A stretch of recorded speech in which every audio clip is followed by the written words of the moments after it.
Brought to you in association with Grendel Press. This is Werewolf the Podcast, a serial killer drama.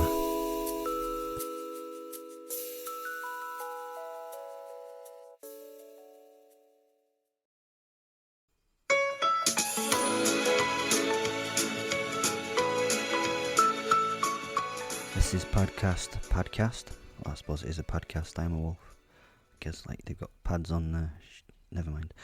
This is podcast 43 of Werewolf the Podcast, and I'm currently on part 2 of the Werewolf and the Hitchhiker story. Please go and listen to episode 42 before this one. It'll help you understand what's going on a little bit. Well, I had picked her up and started down the road with her. I had been mentally chatting with my posit. She obviously felt uncomfortable in the silence that had been my moment of communication with my posit, so I quickly tried to engage her in frivolous nonsense. You can control the heat of the seat just here if that helps you dry out a little. Your jeans are wet through and you must be very itchy and cold. I actually felt a little creepy saying that, as it had seemed I was paying her body too much attention. How can I feel creepy? I'd never feel creepy. I rushed on slightly uncomfortably and slightly too obviously. You can also control the temperature of your side of the car using these controls here. I pointed out the fake switches and dials on the funky touchscreen controller. I've never been in a car like this before. I've never seen a car like this. It's like a spaceship.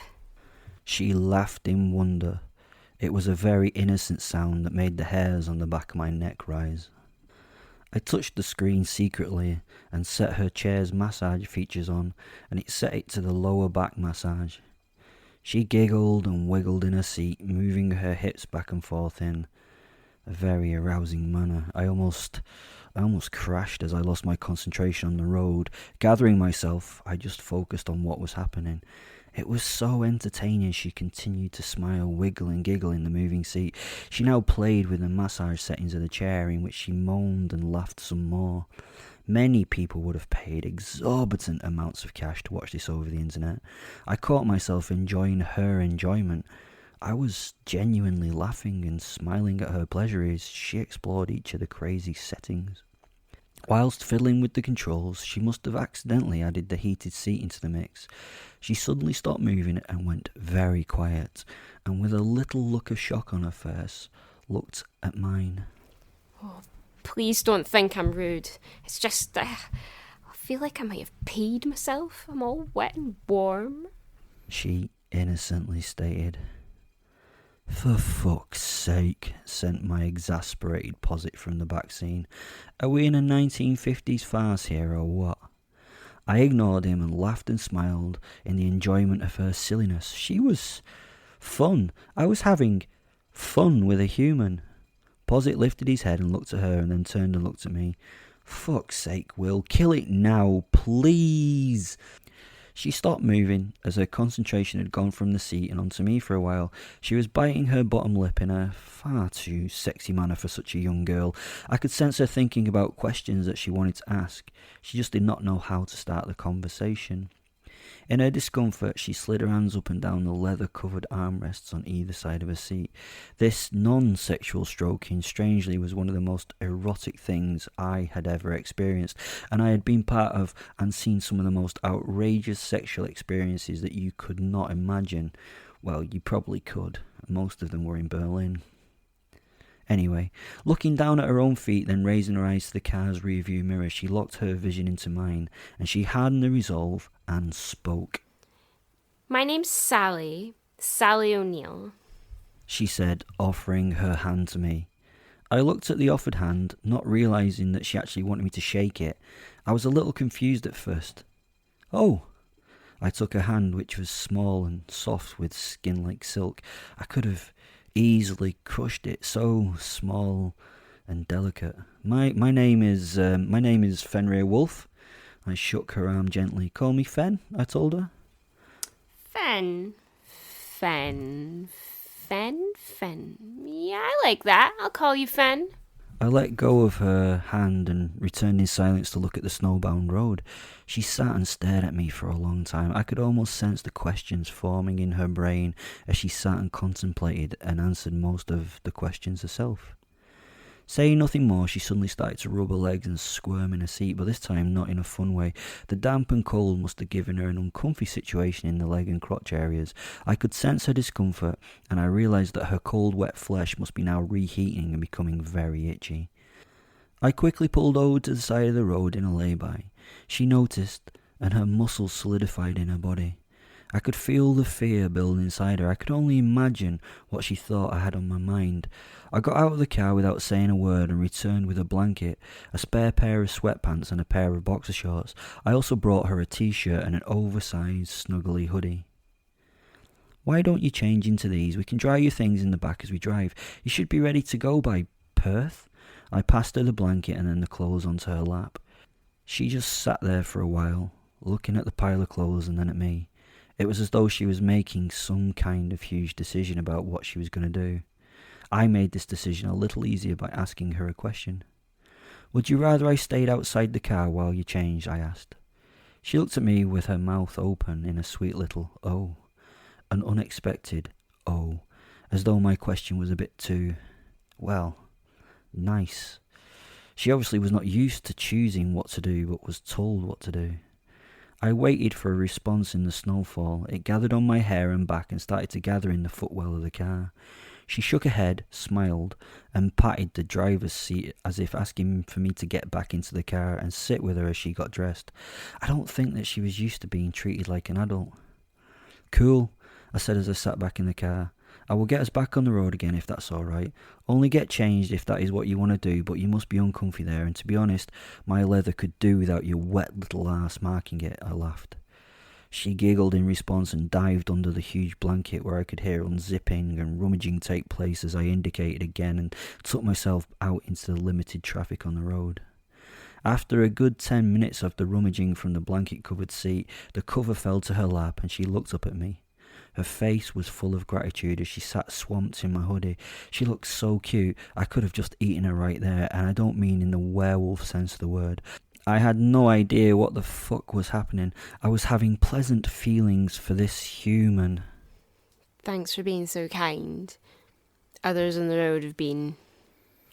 Well, one man, he tried to, I had to bite his fingers to get him to stop, and I managed to run away. It was horrendous. She muttered as her eyes fell to her lap. "Well, to be honest, Sally, you really should not be out in this weather on these roads by yourself.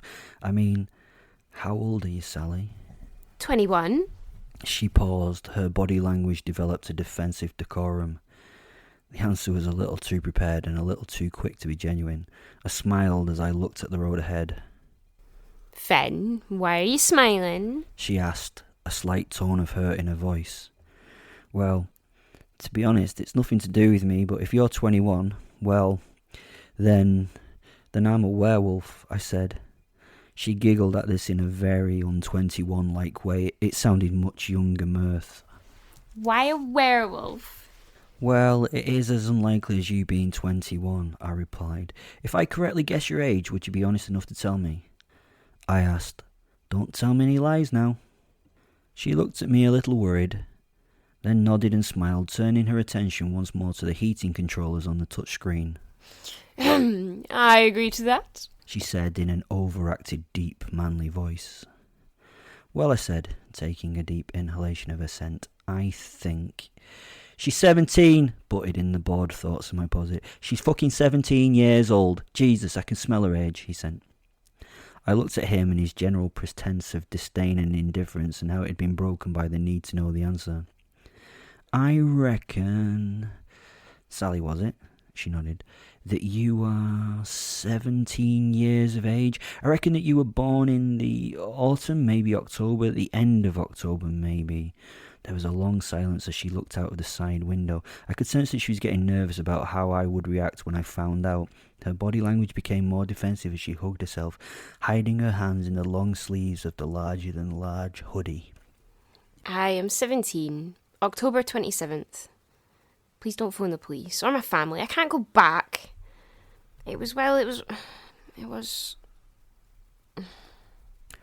Her voice faltered and her eyes, which were so beautiful, became wet with tears of sadness.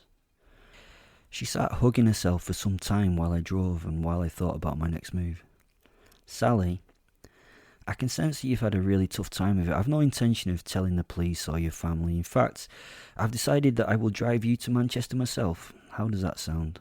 I could go down and see my family, I lied. From her closed body language, I could see that she was unsure about this. She stared at me. Those shining emerald eyes were fixing me like pins attaching butterflies to a board. Then smiling and again looking out the window, she confidently said, I think I would like that. I think I'd like that very much, Finn. You seem like an alright person. Yes, Sally, it definitely seems that way, I said. I've not seen my family there for a long time. I could drop you off and then surprise them. Oh, could I meet them? She suddenly asked, reaching for my hand, a strange request that seemed out of kilter from what she should be asking. Hey? I asked, not really fully understanding what she meant. She held her hand on my forearm and asked again. Can I meet them, please? I would love to meet a normal family. Mine are so fucking screwed up. She had me surprised and on the back foot at this point. Yeah, I kind of agreed. The posit laughed out loud in my head. What are you going to do, dig 'em up for her? Have you forgotten the fact that you murdered them in a fit of teenage rage? Ah, yes. Sweet memories. Well, pause. We will deal with that issue in the future. I want to see where this little adventure is going to go, I told him. I could sense his confusion and displeasure at this. Fuck's sake, Will, let's just eat her, please. No need for foreplay with food, he sent me back. She looked questionably at me. Why'd you just laugh then? Just my family are a little bit difficult to engage with, but I will take you where they currently stay if you like. I nodded. This was going to be weird. She smiled at me and then returned her gaze to the windscreen wipers as they battled against the oncoming waves of flakes. We both now had become lost in our own thoughts as we travelled. It was a pleasant feeling having her there. It didn't feel strange or strained. It was nice. We sat in silence, but neither thought we had to talk to each other or interact. After some unknown length of time, Sally turned to me. Do you have a phone charger for an old iPhone? She asked. No, I'm afraid I don't. You can use my phone if it's important. No, no one cares. Probably no one's even noticed I've gone yet. She mumbled under her breath. Posit laughed. This is just too perfect. Will, something is going to go so very wrong. Believe me, it's going to be a Will fuck-up story, I promise. Just kill it, please. You're starting to like it, for fuck's sake. It's a human. Remember, rag and all that. Remember how we hate humans and shit? So, what does a man who drives a car like this do for work? She asked, over the top of a ranting posit. I decided to tell her the truth. I'm retired. Used to be a hitman and a spy. Now I'm an artist, philosopher and general man of leisure. Oh, and I have a lot more money than is good for any one person. She listened and stared at me for a while as though sizing me up for the truth. Alright, I believe you, even though that sounds pretty arrogant. She eventually said. She turned her head away and said, Don't know if I like arrogant, to be honest. Oh, is that it? No more questions? I smiled using my best smile. She replied in a very childish manner. So why are you hitchhiking in the middle of winter by yourself? I asked. Do you not have any concept of personal safety? You get into the car with a handsome stranger whom you've no idea about. I mean, I could be a rapist or a killer. No, you're not. Or maybe both. Nah. She said, chewing the sleeve of my hoodie. I can just tell. Well, if you are, you're not going to hurt me. I can see it in your eyes. You're too interested in seeing what's going on here. You might be those things, but not with me. She smiled and, looking back at the dashboard, got back to playing with her chair's massage function. I was dumbstruck. I had no answer to this because she was, in fact, right. I had been weighed and tested by this little beastie and found wanting. I sat in thought as the posit now rolled around in fits of laughter in the back of the car. outdone by a little girl. She's great. Let's keep her. You got any music? She butted into my thoughts. I do, yes. What do you want to hear? I replied. Got any baby metal? She asked. Nope, never heard of them, but they sound dire.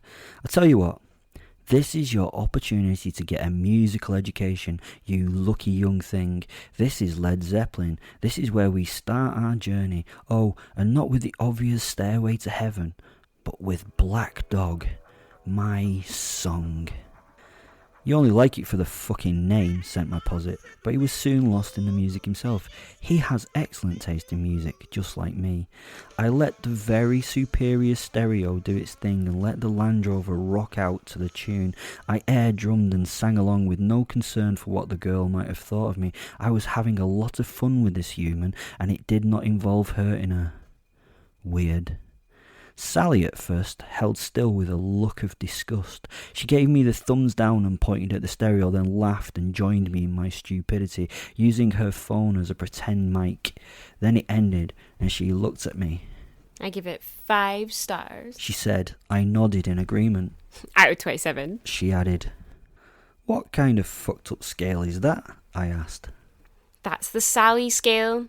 It used to be 1 out of 10, then the Beebs. Yeah, embarrassing.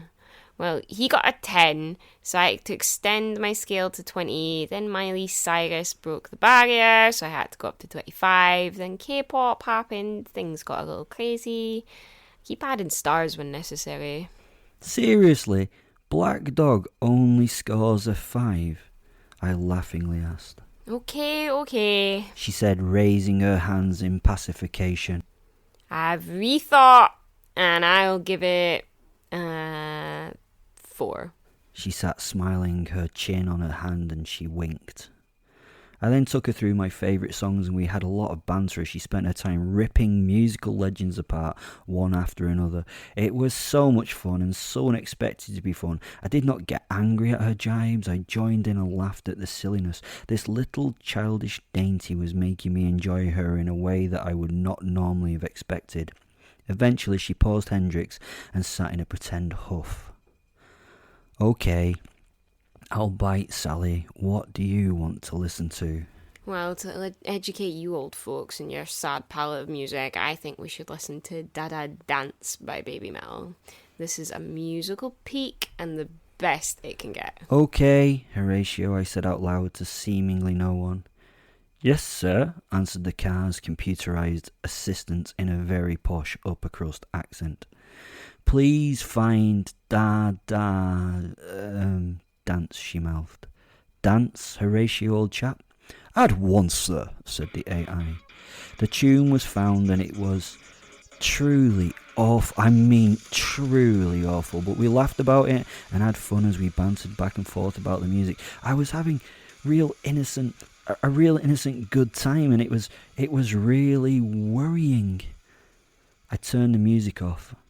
We're coming up to the House of Brewer. It does good food. Are you hungry? I asked her. She looked at me and smiled, giving me one of those over-exuberant nods.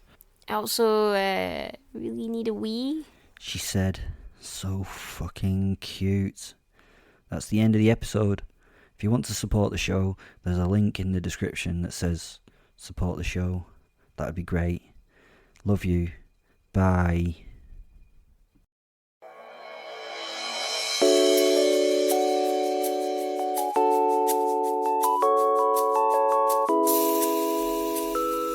Brought to you in association with Grendel Press. This is Werewolf the Podcast, a serial killer drama.